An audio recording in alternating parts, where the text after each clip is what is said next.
Order! Right shoulder, forward! Come on, right, face. Forward, forward.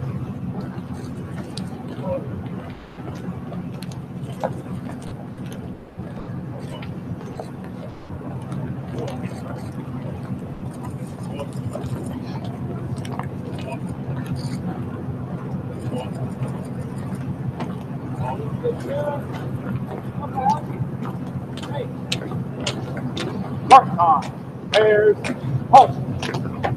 Halt out, face.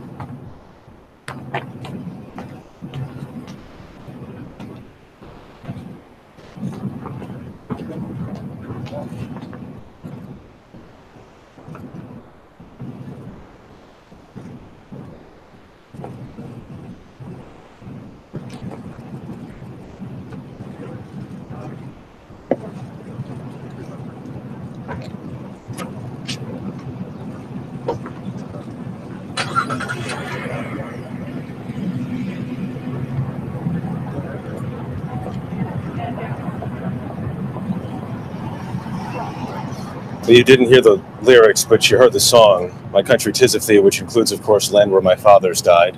And as George W. Bush now walks with his wife back to a place where he spent so much time returning from his adopted hometown where his father died. And George W. Bush, who buried his mother just 8 months ago. And now his father, the casket of George W. Bush, is in that hearse, which will now make its way to the Capitol. This is so much, too, about not just mourning the loss of a man, but in some ways mourning an ideal. And I think there's such a nostalgia here in Washington, which I can speak of, and I can imagine around the country and those watching this, for the ideals that he represented. I mean, this was the last president of the greatest generation. Think of the events and moments in American history that George W. Bush participated in, from World War II, the opening of China, the end of the Cold War. That's pretty extraordinary to think about.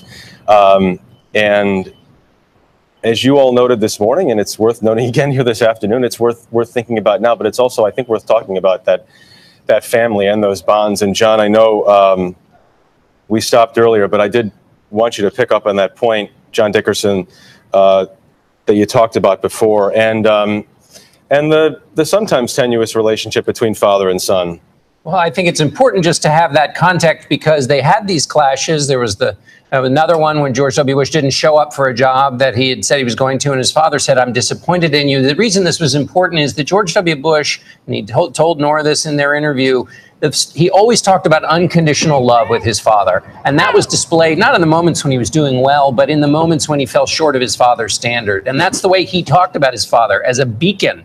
He wrote, he couldn't have realized it at the time, but his words set the standard that both Jeb, his brother, and I would strive to follow when we held public office.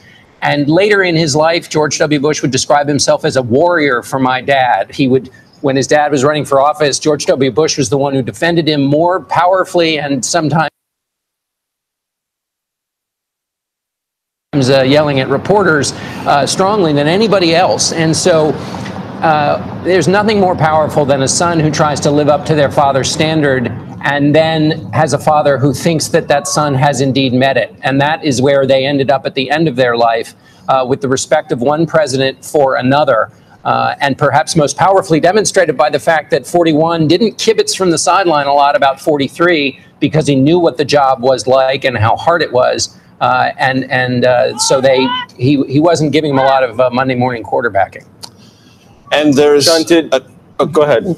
Jeff, I just want to jump in on the point that John made because it's relevant to both of their presidencies. George Herbert Walker Bush successfully prosecuted the first Iraq War.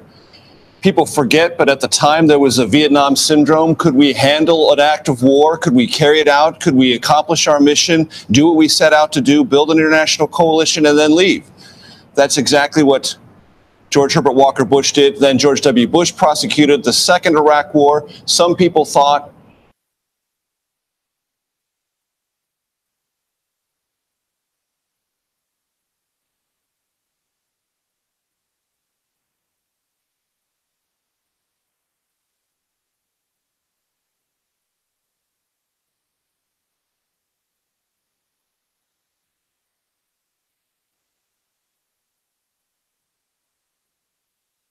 because he didn't believe his father had finished the job. And after 9/11, that job needed to be finished, and we're still living with the legacy of that important decision, influenced in part by his own relationship to his father's approach to Iraq.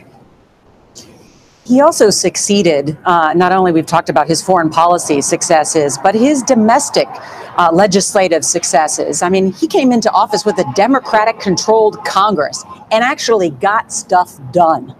The Americans for Disabilities Act. That affects every single one of us. Every time we see an elevator, every time we see the ramp in terms of at a bus, that was George H.W. Bush and that Democratic-controlled Congress. The raising of taxes that helped with budget reform there. The Clean Air Act. He was, in some ways, too, revered for his ability to get stuff done. While it may have cost him, and certainly the raising of taxes, his reelection. Another look at Sully here, the dog that has affected so many Americans here as we watch Sully wait underneath George H.W. Bush's casket overnight, and then made again the trip here with him. Well, the dog represents an organization that has been trying to help our wounded warriors with the help of pets. And of course, George H.W. Bush, a veteran, and he became, yes, you're right, a big famous on Instagram, Insta-famous, as they would say. But more importantly, I think a reminder that this president who served, his son who sent so many young women into war, who died and were wounded, that they care deeply about those who serve and those who are still in great need of care. We're going to have a lot more coverage of the arrival of the casket of former President George H.W. Bush as we continue here this afternoon. But we're going to leave you just for a moment now as we watch again the hearse set to take off from Joint Base Andrews. This part of the ceremony is concluding right now. We'll be back on the air here from the U.S. Capitol a little later this afternoon. We hope you can join us then. Until then, I'm Jeff Glor, CBS News.